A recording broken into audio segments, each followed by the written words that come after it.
सलोनी काम से घर लौटी तो देखती है कि घर के बाहर उसका 5 साल का बेटा साहिल महंगी मिठाई खा रहा है। साहिल बेटा, तुझे ये मिठाई किसने दी? माँ, हमारे घर में वो बुआ आई है।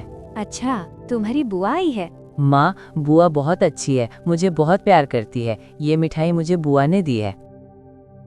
सलोनी को समझ नहीं आ रहा था कि वो क्या करे और क्या ना करे, क्योंकि उसके टूटे फूटे घर में उसकी अमीर ननद रागिनी आई थी। सलोनी की ननद रागिनी को ससुराल में ऐशो आराम से रहने की आदत पड़ गई थी। आने से पहले बता देती तो मैं कुछ इंतजाम भी कर लेती। अचानक आकर इसने मेरी मुश्किलें बढ़ा दी हैं। सलोनी घर के अंदर आती है। वो देखती है कि रागिनी फर्श पर बैठी हुई है। नमस्ते दीदी, आज अचानक कैसे आना हुआ और आप फर्श पर क्यों बैठी हो? माना कि हमारे घर में महंगा डबल बेड नहीं है, लेकिन चारपाई तो है। सलोनी, मेरे पति काम से विदेश गए हैं। सास ससुर भी कुछ दिन के लिए मेरी ननद के पास चले गए। तभी मैंने सोचा मैं अकेली क्या करूंगी, इसीलिए मैं यहाँ चली आई। थोड़े दिन यहीं रहूंगी। क्या? थोड़े दिन यहाँ रहेंगी? क्या हुआ भाभी, मेरा आना तुम्हें अच्छा नहीं लगा? ऐसी बात नहीं है दीदी, ये घर जितना मेरा है उतना ही आपका भी है। आप जब तक चाहें यहाँ रह सकती हैं।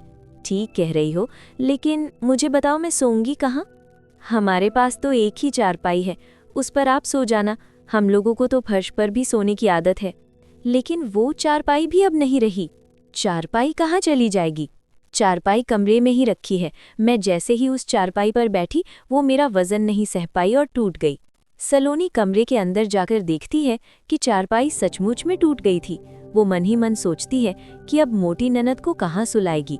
उसे जमीन पर तो सुला नहीं सकती, उसका ससुराल काफी अमीर है, उसे महंगे बेड पर सोने की आदत है। कोई बात नहीं दीदी, रात तक हम आपके सोने का कोई ना कोई इंतजाम कर लेंगे। रागिनी सलोनी को खाना देती है। खाने में सिर्फ दाल और रोटी? दीदी, आज आप दाल और रोटी खा लो, कल से मैं आपके खाने का अच्छा इंतजाम करूंगी। लेकिन सिर्फ दाल और रोटी से मेरा क्या होगा? मुझे तो थाली भरकर पकवान खाने की आदत है, और रोटी में घी तो है ही नहीं। दीदी, आप तो जानती हैं कि जब से आपके भाई का बिजनेस ठप हुआ है, हम लोग बहुत गरीबी में जिंदगी गुजार रहे हैं।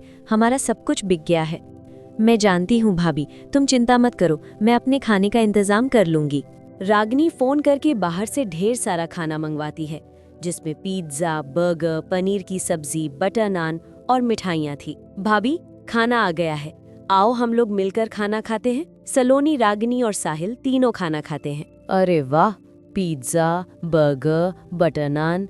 मैंने पिताजी से कितनी बार कहा है मुझे पिज्ज़ा बर्गर खाना है, लेकिन पिताजी कभी मुझे ये सब नहीं खिलाते। कहते हैं ये सब खाने से मैं बुआ की तरह मोटा हो जाऊंगा। तो तुम लोग मेरी पीठ पीछे मुझे मोटा कहकर बुलाते हो? नहीं दीदी, ऐसी बात नहीं है। साहिल की बातों से तो ऐसा ही लग रहा है। दीदी, साहिल तो अभी बच्चा है। दरअसल हमारे पास इतने पैसे ही नहीं होते कि हम साहिल को ये सब महंगा खाना खिला सके। बुआ, अब आप यहीं रहोगी ना? हाँ साहिल, अब मैं यहीं रहूंगी और तुम्हें रोज अच्छा अच्छा खाना खिलाऊंगी। रागिनी अपने भतीजे से बहुत प्यार करती थी। वो उसके लिए महंगे महंगे खिलौने और कपड़े लेकर आई थी, जिसे पाकर साहिल बहुत खुश था। शाम को सलोनी का पति जतिन घर आता है। अरे रागिनी, तू कब आई? आज ही आई हूँ और कुछ दिन यही रहूंगी। ये तूने बहुत अच्छा किया, हम दोनों भाई बहन खूब बातें करेंगे। जतिन अपने कमरे में जाता है। पीछे पीछे सलोनी वहाँ आती है। क्या आप अपनी बहन को फर्श पर बिठाकर बात करोगे? उसके खाने पीने, उठने बैठने और सोने का इंतजाम भी तो करो। सलोनी, तुम तो देख ही रही हो कि मेरी कमाई जितनी कम है, रागिनी का वजन उतना ही ज्यादा। उसे तो ससुराल में महंगे सोफे और बेड पर सोने की आदत है।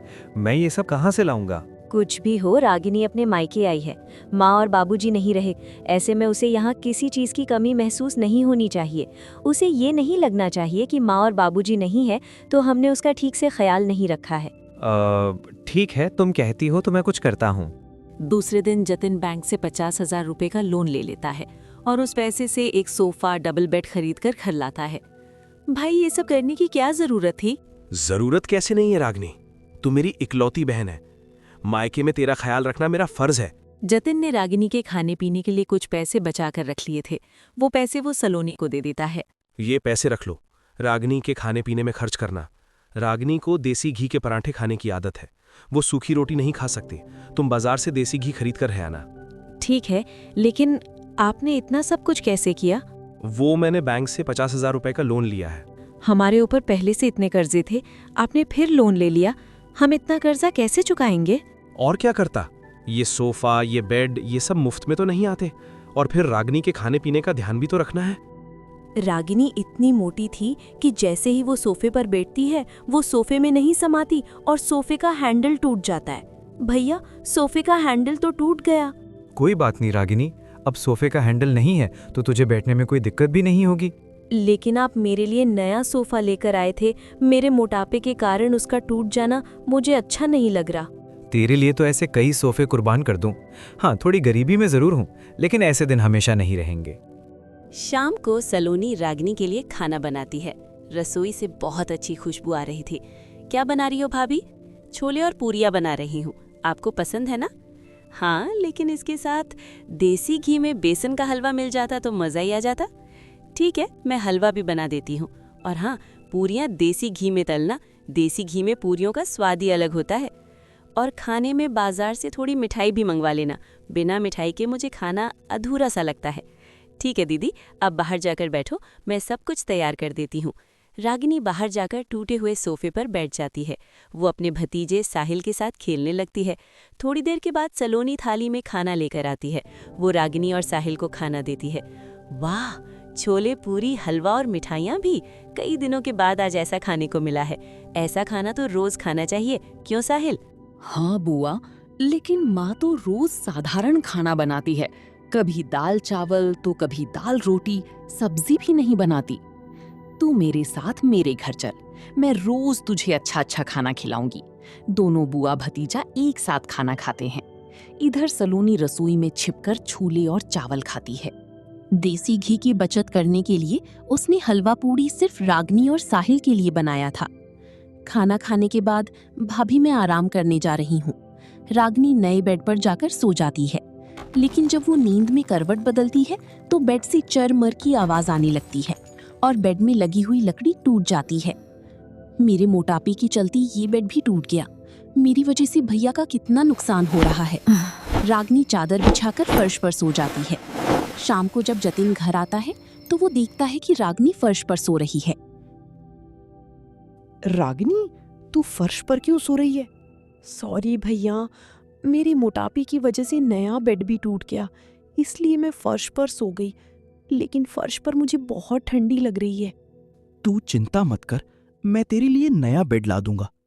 इस बार जतिन भाड़े पर नया बेड लाता है। बेड काफी मजबूत लेकिन बहुत महंगा था।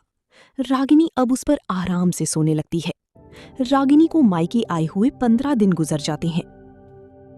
एक दिन सलोनी बताती है, साहिल के पापा, आपने जो पैसे दिए थे वो सब खर्च हो गए। राशन लेकर आना है। देसी घी, तेल, आटा, दाल, चावल, मसाले, हरी सब्जियां वगैरह। सलोनी, अभी तो 15 दिन ही हुए हैं, इतनी जल्दी पैसे कैसे खत्म हो गए? मेरा काम अभी मंदा चल रहा है। अब अगले महीने ही थोड़े पैसे मिलने की उम्मीद है। जो पैसे मिलेंगे वो लोन की किश्त में कट जाएंगे। रागिनी दीदी के खाने का खर्चा ही इतना ज्यादा है। वो बिना हलवा और मिठाइयों की खाना नहीं खाती हैं। पैसे तो खर्च होने ही थे। लेकिन अब मैं और पैसे कहाँ से लाऊं? मेरे पास सोने की 2 चूड़ियां हैं, इन्हें बेच दीजिए। लेकिन ये ठीक नहीं है, मैं तुम्हारे गहने नहीं बेच सकता। मायके में रागिनी दीदी को परायापन नहीं महसूस होना चाहिए। हमारे पास पैसे होंगे, हम फिर से सोने की चूड़ियां खरीद लेंगे, लेकिन दीदी की खातिरदारी में कोई कमी नहीं आनी चाहिए। ठीक है, अपनी चूड़ियां दे दो, मैं उन्हें बाजार में बेच कर आता हूँ। सलोनी अपने हाथों से सोने की चूड़ियां उतारकर जतिन को देती है, लेकिन भाई और भाभी की सारी बातें रागिनी सुन लेती है। जतिन जैसे ही सलोनी की सोने की चूड़ियां लेकर कमरे से बाहर आता है, रागिनी, तो भैया, आप लोगों ने मुझे इस लायक भी नहीं समझा कि अपनी परेशानियां मुझे बता सकी। भैया, मैं इसी घर में पैदा हुई और पली बढ़ी हूँ। क्या मैं आपकी परेशानी नहीं समझ सकती थी? तू ससुराल से हमारे घर आई है, ऐसे में हम तुझे कैसे बता सकते थे? हम तो कहते हो कि ये घर जितना तुम्हारा है उतना ही मेरा भी है, तो फिर तुम्हारी परेशानियां जितनी तुम्हारी है उतनी मेरी भी हुई ना। रागिनी जतिन को अपना डेबिट कार्ड देती है। इससे अपनी सारी लोन चुका दो और घर के लिए जो लाना है सब खरीद कर ले आओ। माना कि मैं शरीर से मोटी हूँ, लेकिन अकल से मोटी नहीं हूँ। जतिन रागनी की बातों से खुश होकर डेबिट कार्ड ले लेता है। रागनी खुशी खुशी अपने मायके में 15 दिन और बिताती है।